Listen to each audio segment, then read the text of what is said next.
We are going to be focusing on running Tinkercad to do a 3D printing.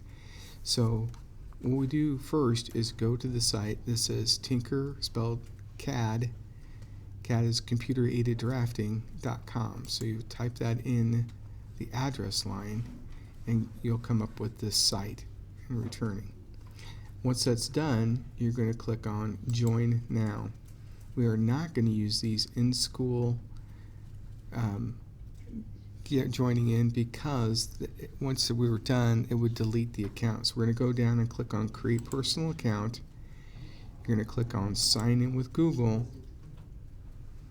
and then you're going to actually activate it and use it for your school Google account. So when it comes up, you will see, like for me, I'm Mr. Vittorio, you're going to see your account and use your Google one, and it gets into design.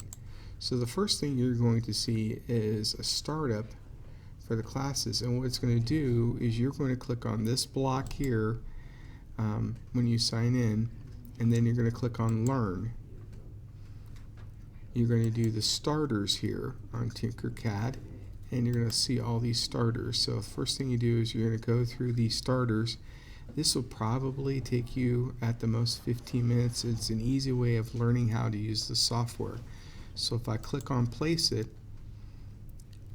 all it's going to teach you how to do is put the box in here. Since I've already done it, I have to hit Reset so you can see what I'm doing.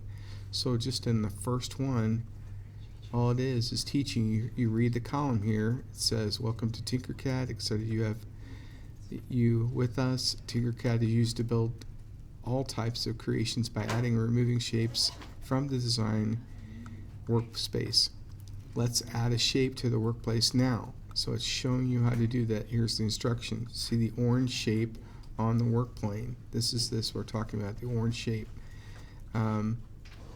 That is a hint. Hints help guide you to get started. Find the box shape in the shape panel on the right side of the screen.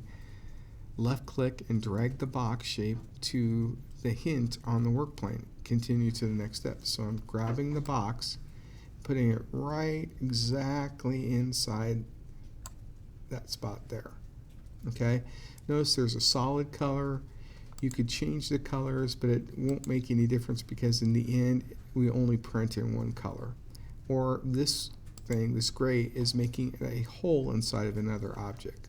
So we're having it solid. You could choose your color if you want to. You click on the arrow up, it closes it so you can see the whole plane.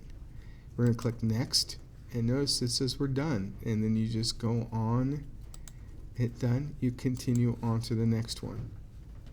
And you just hit Leave, and it takes you to the next tutorial.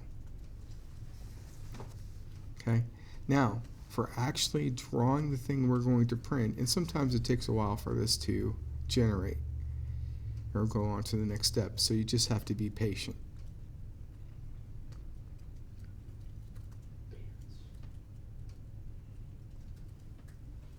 Okay, so this goes to the next one and gives details. When you've completed all the tutorials that your teacher assigned you, we're going to create the actual one you're going to go to the 3D printing. So I've got a lot of past stuff I've made. We're going to click on, I hit this emblem for Tinkercad, and then I'm going to click New Design.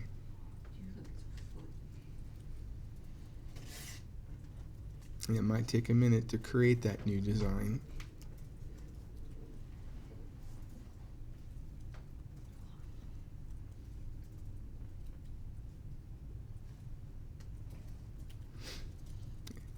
The internet seemed to be going fairly slow this afternoon. Okay. Now, I have different shapes in the palette over here. This showing the work plane, and we can change where it's located. Now, the first thing we're going to do is change the title. You're going to put your last name and your first initial of your first name next to it. And then you're going to, since we're printing out a thing for TES, we're going to just type TES there for Tipton Elementary School. At this point, we're going to click a block here, put it in the middle, and we want to change the height of this because that's pretty thick piece of material. So we're going to click the box, not the arrow, the box in the middle, and change this down to 3 millimeters. That's what it stands for. After that, we're going to click the corner once, and then we're going to change this to 30 for the height, and we're going to change this to 80 for the width. And then we have that. See how it changed the sizing? So the next step, we're going to put TES in a circle for a hole through it, for like a keychain. So what we're going to do is click on the cylinder, put the cylinder, the gray cylinder on there, and we're going to take that arrow at the top and move it down till it says -1. See how it says -1 there? So that's making sure it goes through the entire object. Next step. The next step is hitting the text, and we're going to put the text right in the box.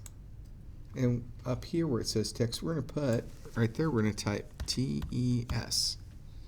Okay? Now, I'm going to change the height of this because it'd be really tall and look kind of odd. So we're going to click on that square, and we're going to change that to 6 because the block itself is already 3. We're going to move this over right next to the other, and we're going to change our view. We're going to click on top. So we're looking at the top of it down to make sure it's kind of even there on there. So we'll get it all even. At that point, I'm going to take the pointer, click out here, and drag across all of it. And we're going to do what's called grouping. So it's going to make it all as one object. So then I hit this pointer, it's Control-G, or click that, and it makes it one whole piece. So I'm going to click on the edge here so I can see it. So I can click on the edge up here to see the different views of it. So once this is done, notice if I hit the arrow, this thing should be on 0. See at 0? So it's telling it that it's not above or below the plane we're printing on. So if I click on this, notice that means it's like 19 or 24 centimeters above the surface to print, and that won't print. Below it, it won't print either because it's not on the surface, so you have to have it right at 0. Okay? When you have it right at 0, it's fine. And the last thing you're going to do with it is you're going to hit export, and then you are going to, because we want everything in the design, we're going to click STL. That's the type of file that can print in 3D. And that file, you're going to export it to the desktop.